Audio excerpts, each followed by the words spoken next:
ایک کالر ہے سرفراز صاحب، فرمائیے سوال کیا ہے؟ السلام علیکم۔ وعلیکم السلام۔ گلفام بھائی بول رہے ہیں؟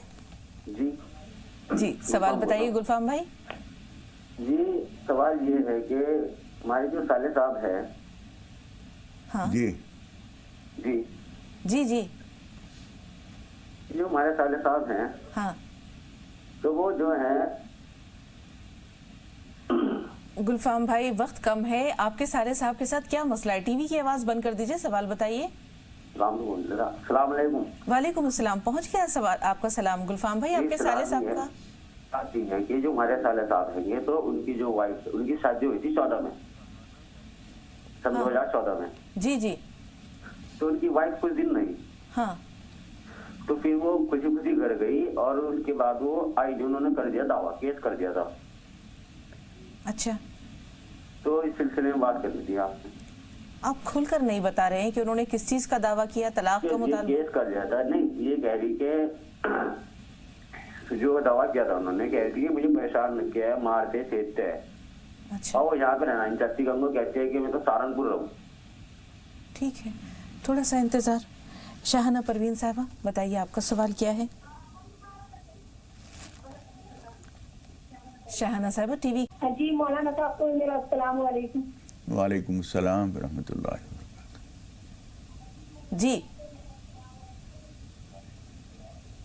شاہانہ صاحبہ سوال بتائیے۔ جی ہاں میرا یہی سوال ہے باجی، کیا مولانا صاحب سے بھی میرا یہی سوال ہے کہ میں بہت بیمار رہتی ہوں، بہت پریشانی رہتی ہے۔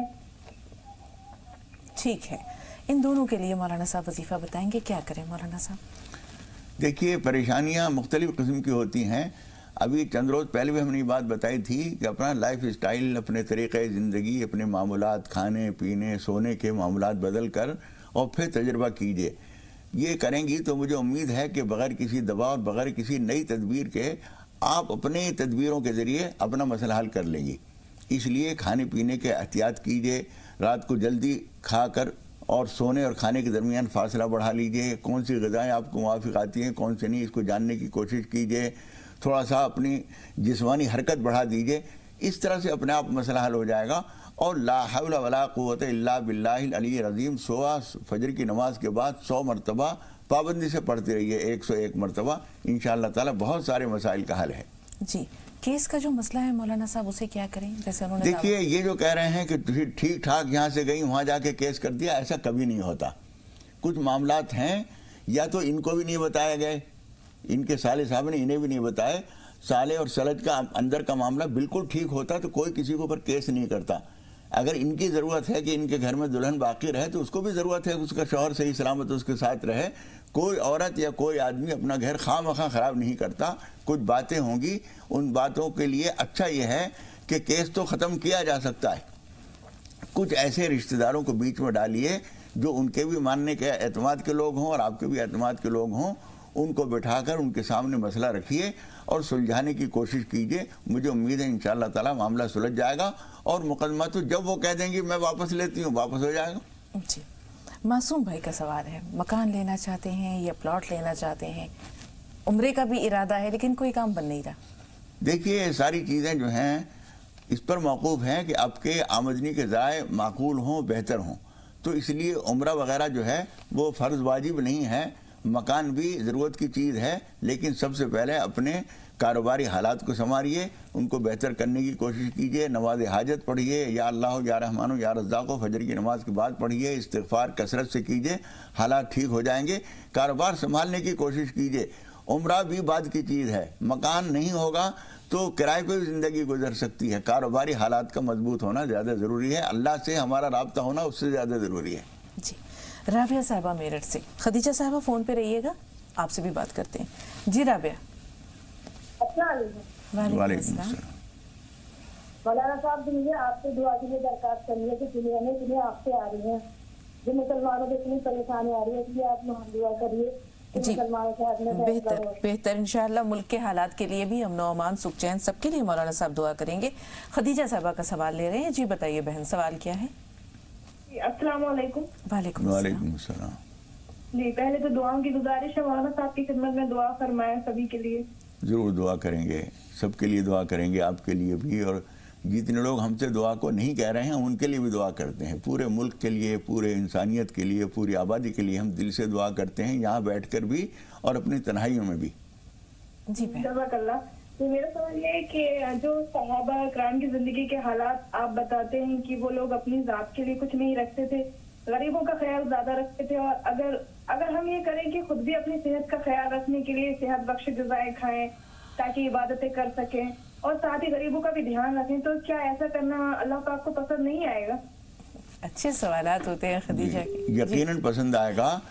ہم جب کھاتے ہیں اور نیت یہ کریں کہ اس سے جو طاقت حاصل ہوگی ہم اسے اللہ کے بندوں کی خدمت میں اور اللہ کی عبادت میں صرف کریں گے تو یہ کھانا پینا بھی عبادت ہو جائے گا، اس میں ذرہ برابر کوئی حرج نہیں ہے۔ بالکل مولانا صاحب، اگر جو ہم جیسے انہوں نے کہا کھانا پینا اگر ہمارا اچھا ہوتا ہے یا اپنا خیال رکھتے ہیں تو اس کھانے پینے کا یا اس نعمت کا حق کیسے ادا کریں؟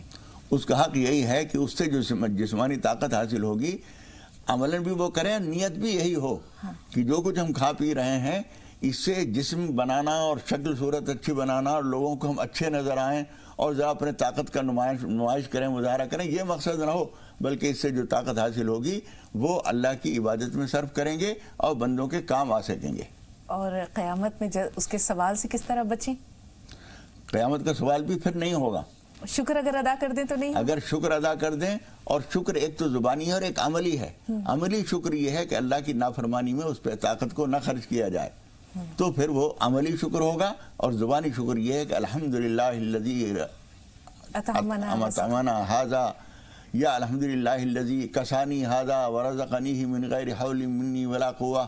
لباس پر شکر، کھانے پر شکر، پانی پر شکر، ہر نعمت پر شکر، رہنے کا گھر دیا اس پر شکر، یہ سارے جب ہم شکر کرتے رہتے ہیں تو اللہ تعالیٰ اس بات سے بہت خوش ہوتا ہے اور آخرت کا مواخذہ بغیر کسی حساب کتاب کے جنت میں چلا جاتا ہے۔ بالکل مولانا صاحب، اس دوران کے ہمارے پاس ابھی سوالات نہیں ہیں، آپ کو واقعہ یاد ہوگا جب بھوک کی شدت سے حضرت ابوبکر صدیق بھی دوپہر کو گھر سے نکلے، حضرت عمر فاروق بھی نکلے اور ہمارے پیارے حبیب رسول پاک صلی اللہ علیہ وسلم بھی گھر سے نکلے، بیتاب دیکھا دونوں کے چہرے پر، پوچھا کہ یہ دونوں تم اس وقت؟ بولے کہ ہم اسی تکلیف کی وجہ سے گھر سے ما اخرجنا الا الجوع، سوائے بھوک کے کسی چیز نے ہمیں نکلنے پہ مجبور نہیں کیا ہے۔ اور جب نکلتے ہیں اور ایک انصاری کے باغ میں پہنچتے ہیں، وہ انصاری لا کے کھجوریں پیش کرتے ہیں اور پانی لا کے پیش کرتے ہیں، یہ لوگ کھاتے ہیں۔ اس کے بعد حضور اکرم صلی اللہ علیہ وسلم فرماتے ہیں ثم لتسألن یومئذ عن النعیم۔ حضرت عمر اپنے مزاج کے مطابق اسی طرح سے کہا انہوں نے، اللہ کے رسول اتنے وقت کے فاقوں کے بعد یہ چند کھجوریں مل گئی ہیں، پانی مل گیا ہے، اس کا بھی سوال کیا جائے گا؟ حضور اکرم صلی اللہ علیہ وسلم فرمائے اس کا بھی سوال کیا جائے گا، لیکن سوال کرنے کا مطلب یہ نہیں ہے کہ اس پہ کوئی سزا دی جائے گی، بلکہ مطالبہ صرف یہ ہے کہ ہم جب کچھ کھائیں پئیں تو اس پہ اللہ کا شکر ادا کریں۔ الحمدللہ الذی اطعمنا وسقانا وجعلنا من المسلمین۔ پانی پئیں تو اللہ کا شکر، دودھ پئیں تو اللہ کا شکر، کھجورہ کھائیں تو اللہ کا شکر، لباس پہنیں تو اللہ کا شکر، صبح سو کر اٹھیں الحمدللہ الذی احیانا بعد ما اماتنا والیہ النشور۔ ہر نعمت پر جب شکر ادا کر دیا جاتا ہے تو اس کا مطالبہ ختم ہو جاتا ہے۔ بالکل مولانا صاحب، دو کالرز اور ہیں، ہم انجم حیدرآباد بھی آئیں گے آپ کے پاس، لیکن اس سے پہلے رافیہ صاحبہ کا سوال لے رہے ہیں۔ جی بہن بتائیے سوال کیا ہے؟ السلام علیکم۔ وعلیکم السلام۔ جی مولانا صاحب سے پوچھنا تھا، میں 3 خواب کی تعبیر پوچھنا تھی، مجھے بتا دیں گے آپ؟ اگر ذہن ساتھ دے گا تو آپ جلدی اور مختصر بتائیے گا۔ جی وہ بتائے، ہم نے ابھی جلدی خواب دیکھا تھا کہ قرآن شریف ہے نا، تو 2 جیسے کرسیاں ہوتی ہیں برابر ایسے رکھا ہوا ہے اور ہم نماز پڑھ رہے ہیں، تو وہ تھوڑا مطلب شہید ہونے والا ہے، تو ہم سوچے جلدی سے نماز پڑھ کے اس کو صحیح کریں، مطلب گر رہا ہے اسی نیچے پہ، یہ ہو گیا نا یہ خواب۔ اور کافی ٹائم سے ہم نے مطلب خواب دیکھ رہے ہیں 3 چیزیں، مطلب 3 جو ہے مٹھائی ہے، یہ 3 ایسی ساری چیزیں، 3 پانی ہے، ایسے ٹنکیاں، اس طرح کی چیزیں۔ کل ہم نے خواب میں دیکھا کہ انڈے ابالنے رکھے ہیں امی نے میری، تو اس میں ایک ایسے ہم نے 3 اور 2 اور 10 دیے، تو 2 انڈے بالکل خراب نکلے ہیں ابال دیے ہیں تو، اور ایک صحیح ہے جو امی نے رکھا ہے نا وہ مطلب یہ دیکھنا تھا، یہ پوچھنا تھا مجھے۔ تو تیسرا خواب ہو گئے، تینوں ہو گئے، ٹھیک ہے۔ انجم صاحبہ سے بات کر رہے ہیں، بہنوں کو شکایت ہو جاتی ہے کہ آپ نے میرا سوال نہیں دیا، اس لیے ہم اپنی طرف سے چاہتے ہیں کہ آپ سب کی تسلی ہو جائے۔ جی انجم صاحبہ بتائیے آپ کا سوال کیا ہے؟ وعلیکم السلام۔ مولانا صاحب کا سوال ہے۔ وعلیکم السلام۔ میرے خواب میں کیا ہے کہ میری باجی ہے ساتھ میں، اور میں نے خواب میں دیکھا ہے میں نے 3 میت ہے خواب میں، اور میں ان لوگوں کو بازو ہٹا رہی ہوں،